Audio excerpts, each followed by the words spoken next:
I would say that if you listen to this episode of the Full Funnel Freedom podcast, I will reveal to you the date and time when season 2 of Shogun will be released. But other than that, the other reason why I think you would find this conversation interesting is because you will hear it from a marketer's perspective, right? You will hear the story from a marketer's perspective, and what that story is really why I think that we are marketing and sales functioning in a very similar ecosystem, right? There has to be some kind of symbiosis between us. And I've seen it firsthand and from my own personal experience that there are so many ways in which both sides can actually work together and produce even better results because of this collaboration, right? And if you want to hear some examples of how I did that, right, and what challenges we faced and how we overcame those challenges, then I think that this might be an episode that is worth listening or watching.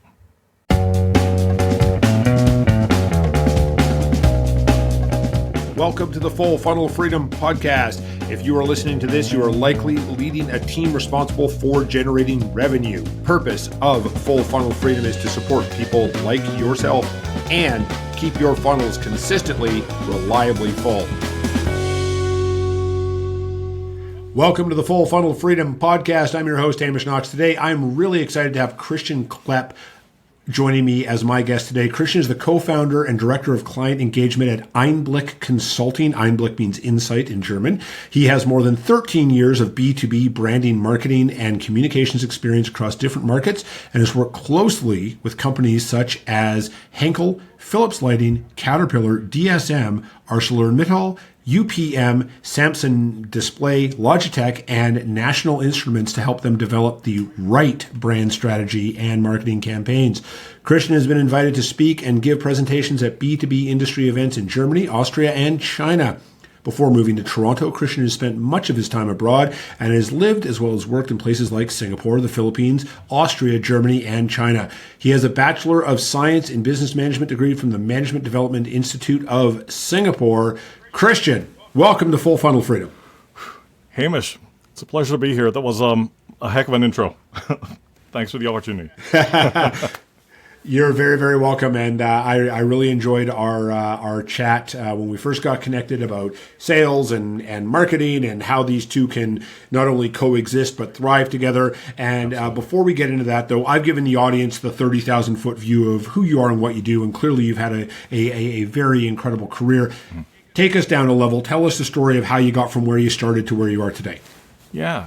So once again, thanks for the opportunity. So I'm originally from a small country in Central Europe called Austria, and yes, for those of you that know the sound of music, well, yeah, it takes place in that country, right? As you said in the beginning, I've had the privilege of living in many countries, so I've spent a great part of my life abroad, which is probably the reason why I don't sound like Arnold Schwarzenegger when I speak English, but. I've been in the B2B marketing space since 2011, and I kind of inadvertently got pushed into that role. I was an agency that was mainly focused on B2C, and we were just losing a lot of these pitches to big consumer brands to bigger agencies. And it just so happened that I was at a networking event and I met a guy who knows a thing, and we started having a conversation, and I identified an opportunity there because it was a niche that was massively underserved. And little did I know that little conversation led to a 9-year business relationship with a company that you guys might know. It's called Caterpillar, right? So small company, right? So I had the privilege of working with companies like Caterpillar and some of the others that you mentioned out in Asia Pacific. And in 2018, I was based in China at the time, in Shanghai, and I had relocated from Shanghai to Toronto, where my wife is from. And that's where I'm currently based. So Toronto is home. And I think it was something that just really happened, I would say organically. Just before the pandemic, I realized, you know what? I've been doing B2B marketing for the best part of my career for other people, it was time to start doing it for myself, right? And that's how the idea for this company and Einblick was born. And the reason why we called it that was because it's the German word for insight, as you mentioned, and that's what we hope to deliver to clients. So we are a B2B consulting firm, is what we are, that works with companies in the B2B tech, SaaS, and professional services space. And what we really try to do is help these companies that are in very competitive niches find that unique advantage that will help them to rise above the competition and ultimately generate more leads from their niche, right? And we do that through a combination of market research, brand strategy, copywriting, and content development. Brilliant. Thank you for sharing that, your journey with us today. And so on this episode, the hills are alive with the sound of marketing.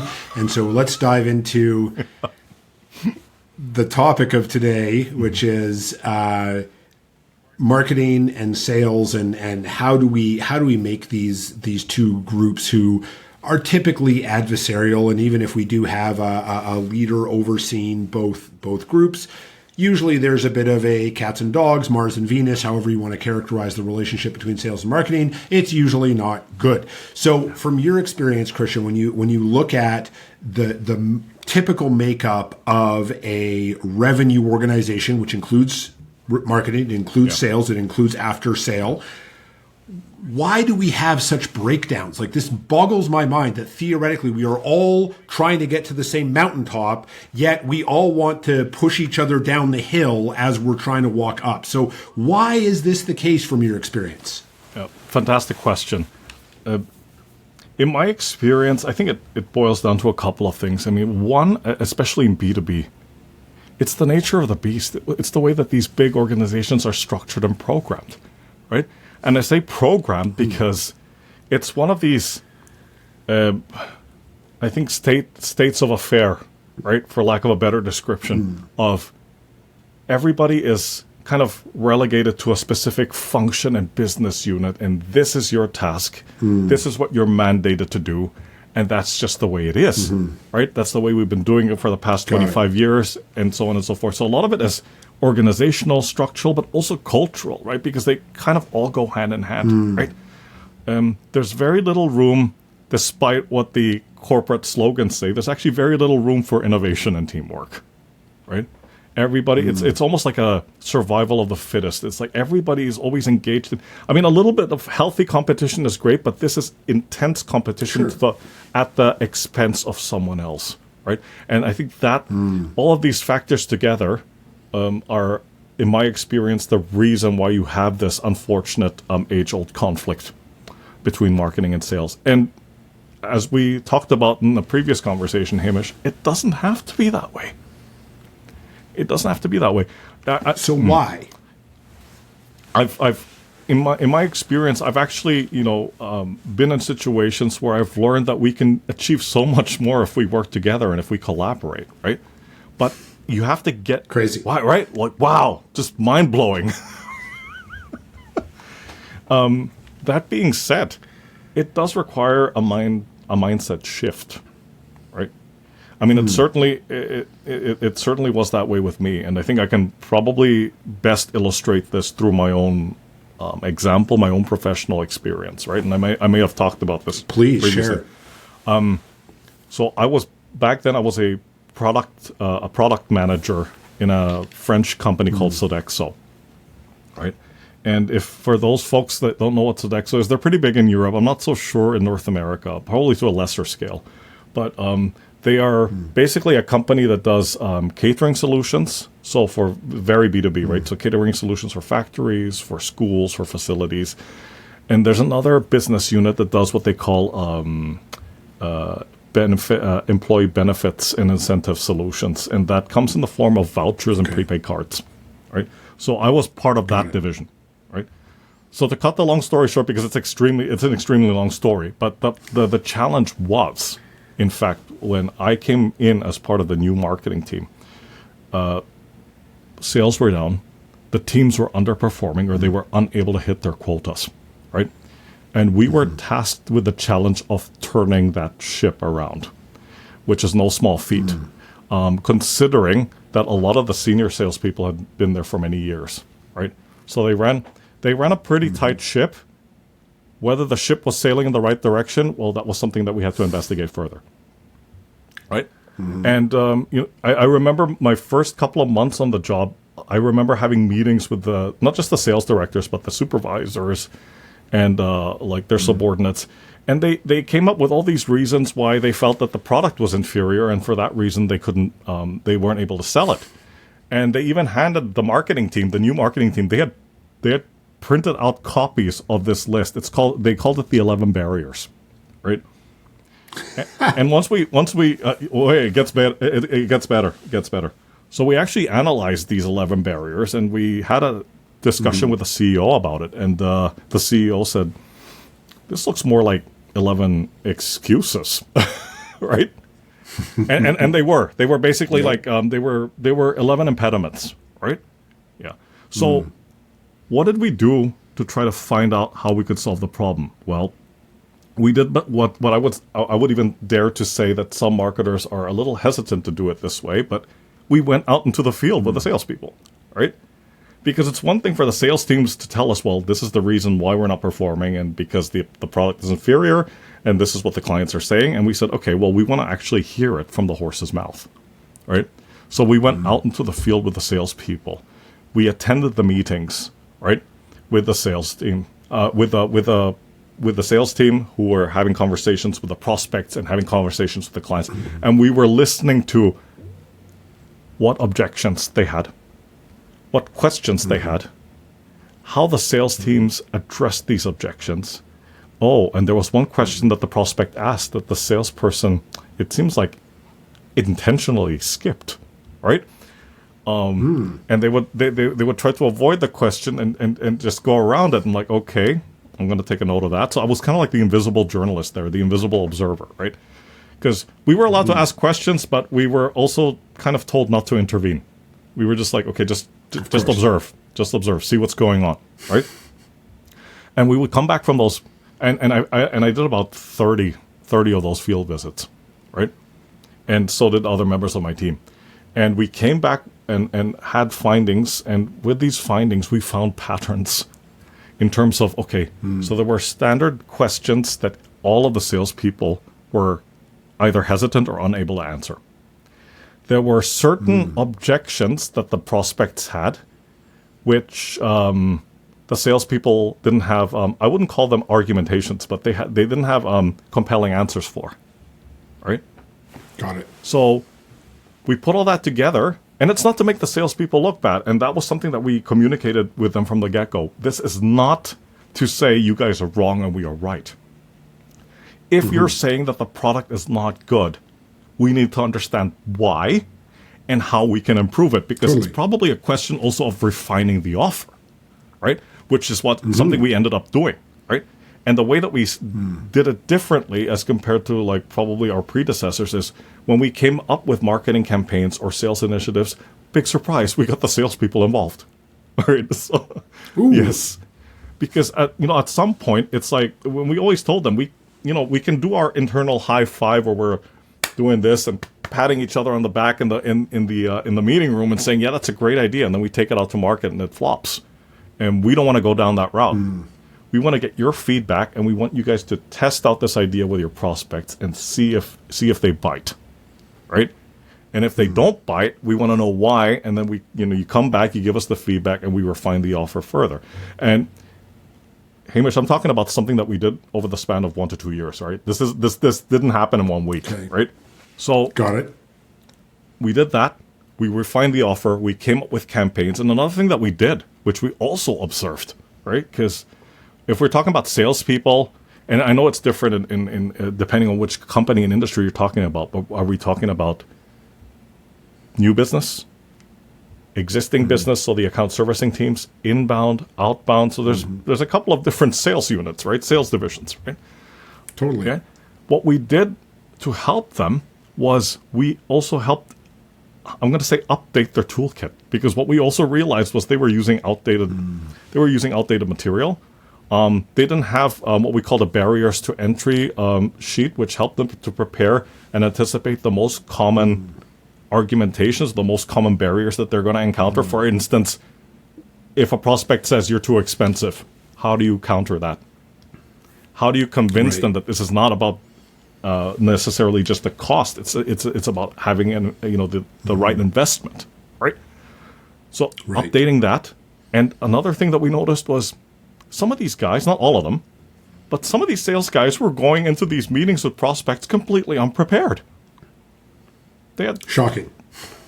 They didn't know anything about the company, the industry, what these guys were up against, what challenges they had. So there was no pre-meeting preparation. So pre-meeting, during meeting, post-meeting, right? So during the meeting, some of them weren't taking notes. I'm like, well, a big surprise that you forgot what they said, right? Like, yeah. Post-meeting, well, so what's the follow-up? Do you wait 2 days? Do you wait 1 week? I mean, at what stage of the process are you guys at with this prospect? Is it warm? Is it cold? Is it lukewarm? Like, what is it, right? So, and another one, which, for you and I, this is table stakes, but they didn't have a way of segmenting the prospects. Really? Because not all prospects are created equal. Fair. Right? And, okay, so which industries are you guys going after? Well, any industry that has the budget. I'm like, oh, yeah, therein lies the problem. And therein lies the problem, right? They had certain industries that they've been traditionally going after, okay, but what about everybody else? Everybody else was in that, like, whoever has the budget. I'm like, well, yeah, well, see, that's why you're having challenges with your prospecting, because we have to identify which industry segments benefit the most from this solution. And also, because it's B2B, who is a member of the buying committee? Because, yes, you might be having a meeting with one person, but is this one person the decision maker? Is he or she the influencer, the gatekeeper? And you have to understand what role this person plays in the buying group ecosystem. Yeah, I mean, I could go on and on about this, but like those are some of the ways that we help them, right? So they metaphorically nailed their 11 complaints on the door of the Church of Marketing in this company, and then you went about this period of 2 years, and sales leaders who are listening, heed what Christian said. This is not an overnight thing. This took visits. This took insight. So I'm curious. You gave them all these great tools, right? You gave them the data. You said we've observed. This is not conjecture.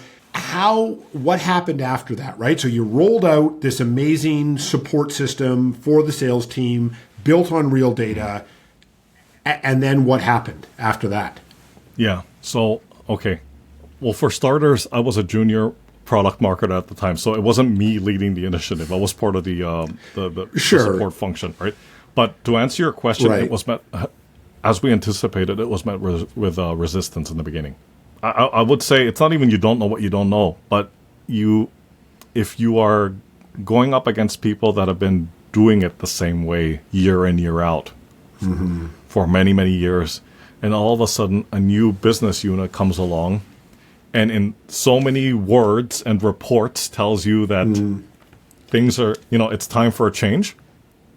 Well, that tends to, people tend to react to that and not necessarily in a positive way, because they feel like their jobs are being threatened or you're making them look bad, and that wasn't the intention at all.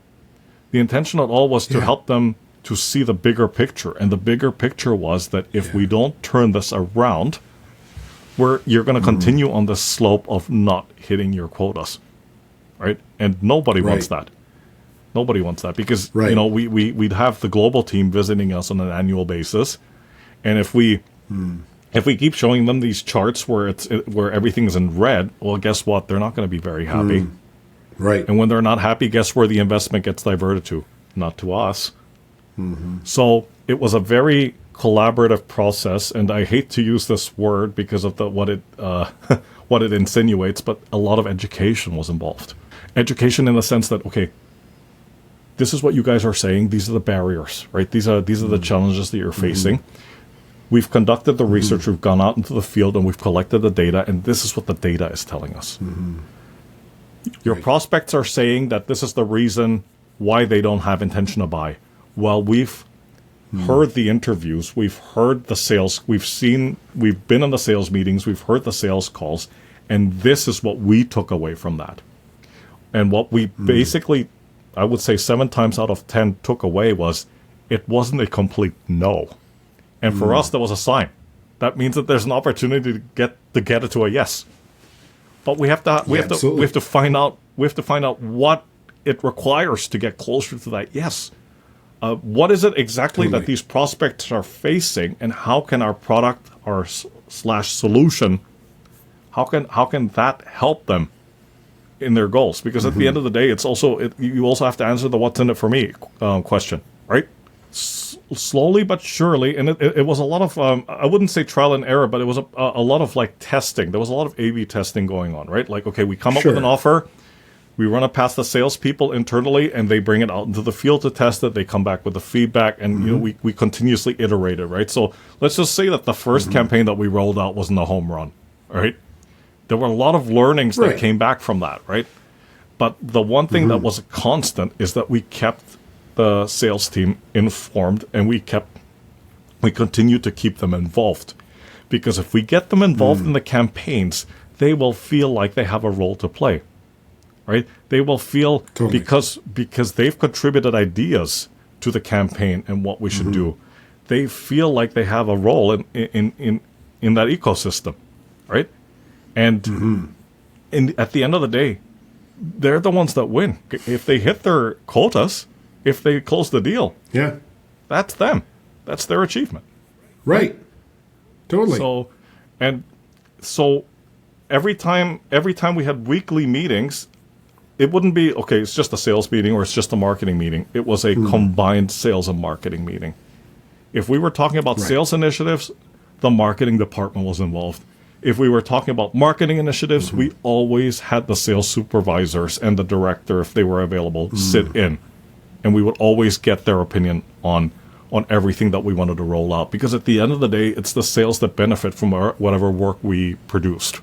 Absolutely. Yeah. So now looking at your work with your clients now through Einblick, what are some of the lessons that you took from that experience earlier in your career that you're sharing with them to make their marketing not only more effective, but also aligning it with sales so they don't necessarily run into the resistance that you ran into early on? Yeah, that's a great question. We tend to work with a lot of it's a couple of groups. So we tend to work with founders. They're either founders of like SaaS startups or B2B tech and what have you. We also work with marketing agencies, right, as an extension of their team. And what we try to do, just based on the lessons that I've learned in the past, is there's a few, but number one is start with a strategy. Ooh, that word again, right? And I think maybe there's so many ways that I could illustrate this, but I think the best analogy for me that comes to mind is think about the way that you build a house, right? And I think that's probably something that a lot of Canadians can relate with. You have your property, you have your contractor, you have your building material, but what are you going to do if you don't have an architect's blueprint? What's the house going to look like when it's done? The contractor will know how to build a house, but again, if you don't have that blueprint, what will the house look like, right? Or do you start with a foundation first, or do you start like picking out the tiles for your roof, right? Or the wood for the porch, right? So there's all of these. I could go on and on with the analogy, right?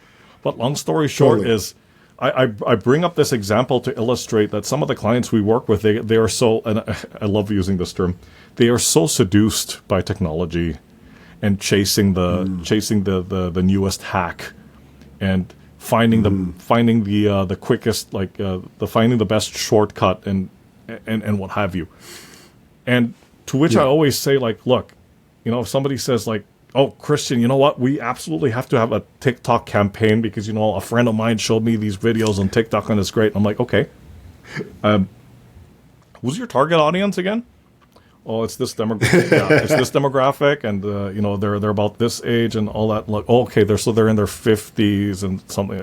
Do you think that that a demographic who's at that age range, do you think that they spend a lot of time on TikTok?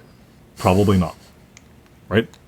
Yeah. Or we should do a video. Or my favorite one is we should do a video that goes viral. I'm like, well, first of all, You don't get to decide that a video goes viral. Yeah. Right?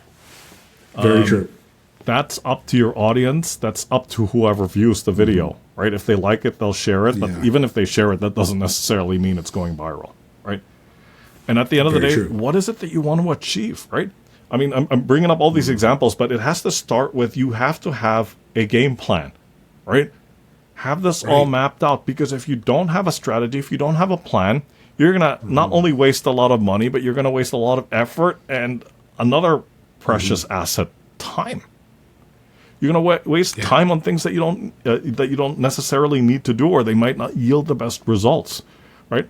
So that's something from my experience that I took away that I impart to our current clients. So it's like it's this whole having a game plan. Don't be fooled into grabbing hold of all these shiny objects and buying the latest software, because you may not necessarily need it, right? And here comes a shocker, the third one. Talk to your target audience. Conduct interviews with them, right?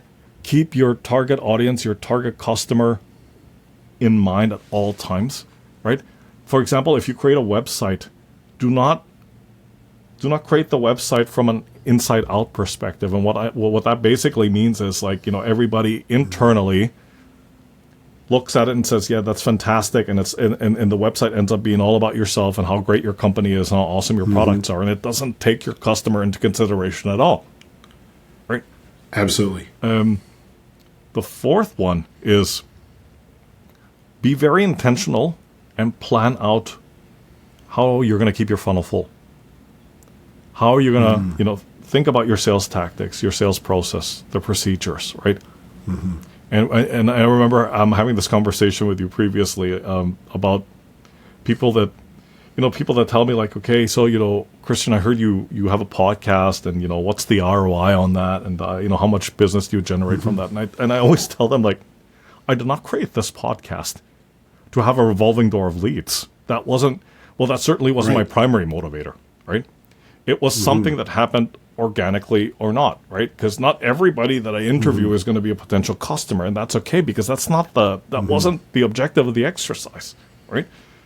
So we went from that conversation to, well, what do you do to generate leads? And I said, well, I lead. Well, first of all, I lead by building trust, right?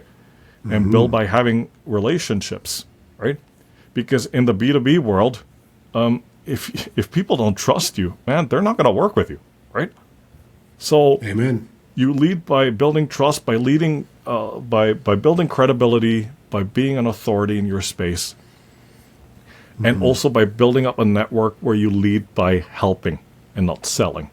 You have to earn the right to sell. You have to earn the right to pitch, right?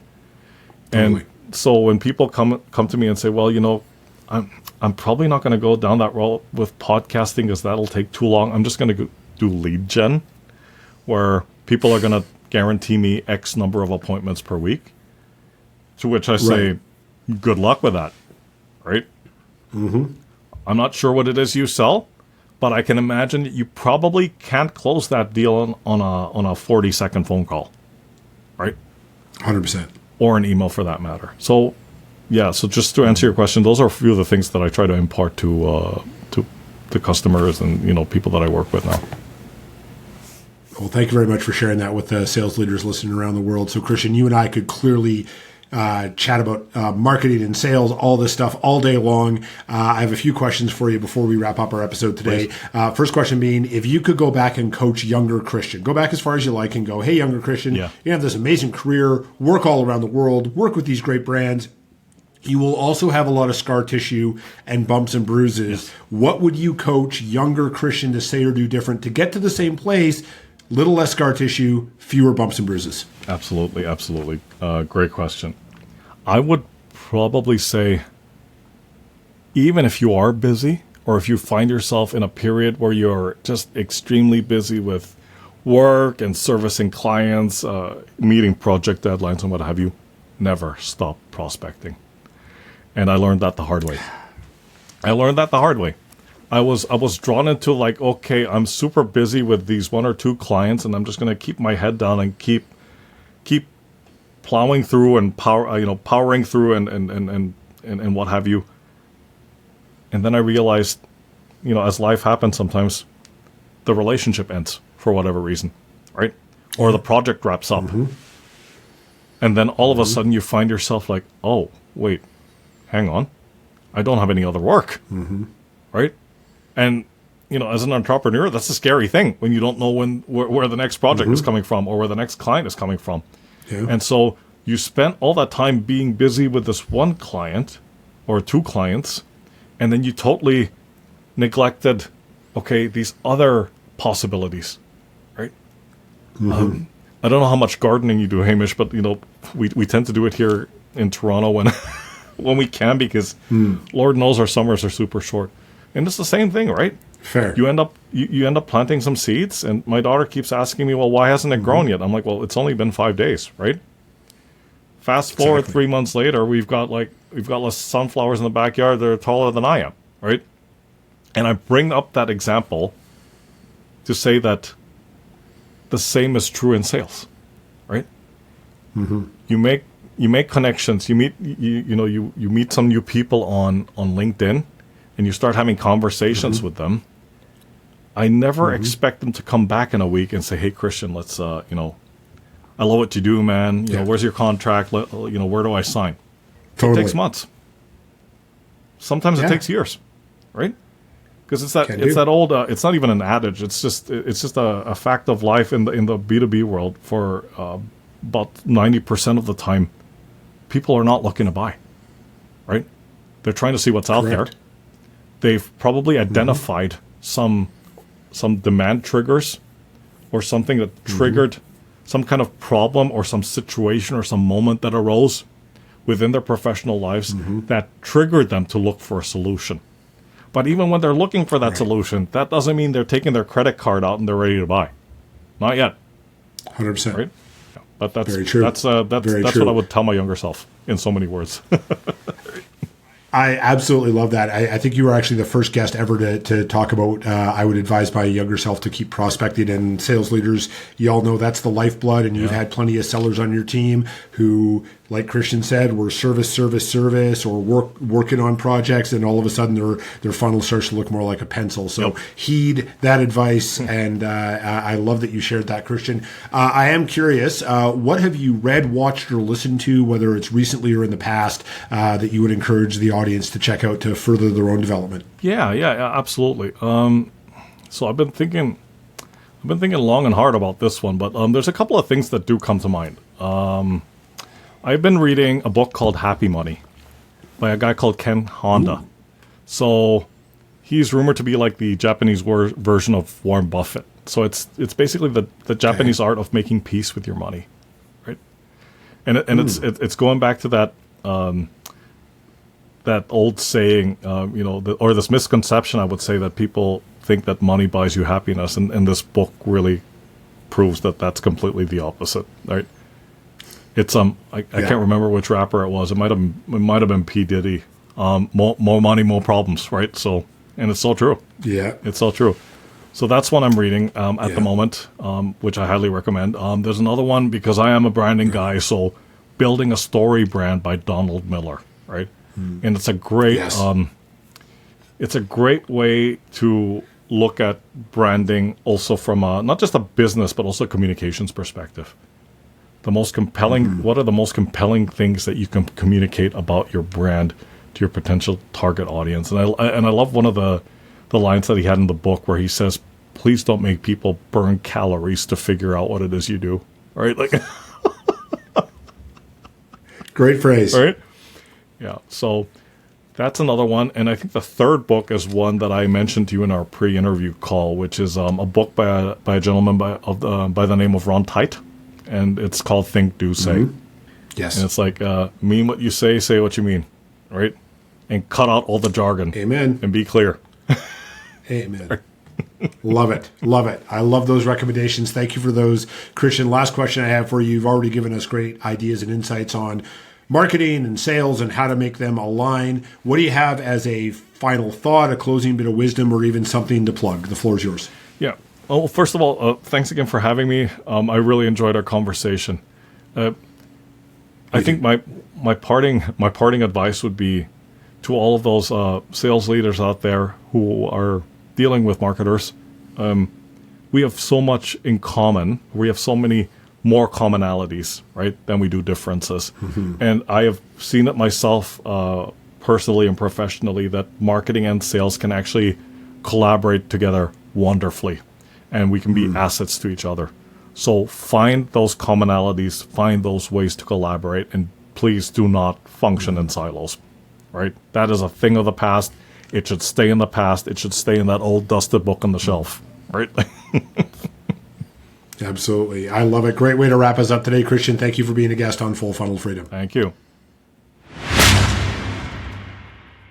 Sales leaders, I really appreciated Christian's story as a young marketer being told to go out in the field with sales and get some data. And this really illustrated a number of things. You know, first of all, is it doesn't matter what we say, it matters what they hear. And as he shared, even though this exercise was positioned as being supportive of sales, it was resisted initially. And even though sales was missing their target, so they theoretically needed help, they just didn't necessarily want to be told what to do. It's also a great illustration of sending people out in the field, whether it's us or whether it's someone who is on the delivery side, to simply be an observer. And there's lots of different ways to frame that conversation with a buyer so that that individual doesn't unintentionally get sucked into the conversation and potentially damages rapport or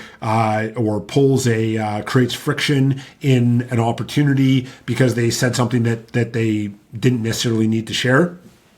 It can be really, really powerful. And there's lots of great ways of gathering that data and making it feel okay for the seller that they're not being adjudicated, that they were genuinely setting this up as a support tool. And from clients who have sent, whether it's the leader or whether it's other client-facing team members out as observers, there hasn't been any blowback. And in fact, the buyers oftentimes feel elevated because, oh, well, this other person is coming in to listen and observe and make sure that I feel whole. Other thing that I really took away from Christian is this idea of trust. And there's a previous podcast episode called Rapport Beats Relationships Every Time for Selling. And the root of the word rapport is the word trust. And unfortunately, to this day, we don't really trust sellers. So how do our sellers go out and build that trust and make that action happen with the buyer? Because as we've all seen, selling on relationships usually takes a really long time, and it usually ends up in heartache and tears. I'm very curious to hear what your big takeaways are in the comments in our social media. Leave them there, and until we connect on the next episode, go create Full Funnel Freedom. Thanks for listening to today's episode of the Full Funnel Freedom podcast. You can continue to support us by leaving us a review and a rating, sharing this episode with a couple of sales leaders in your network who you care about. I'd love to connect with you. I'm easy to find, Hamish Knox on LinkedIn. Also, if you'd like a free 15-minute call with me, go to www.hamish.sandler.com/how-to-sandler. Until we connect on the next episode, go create Full Funnel Freedom.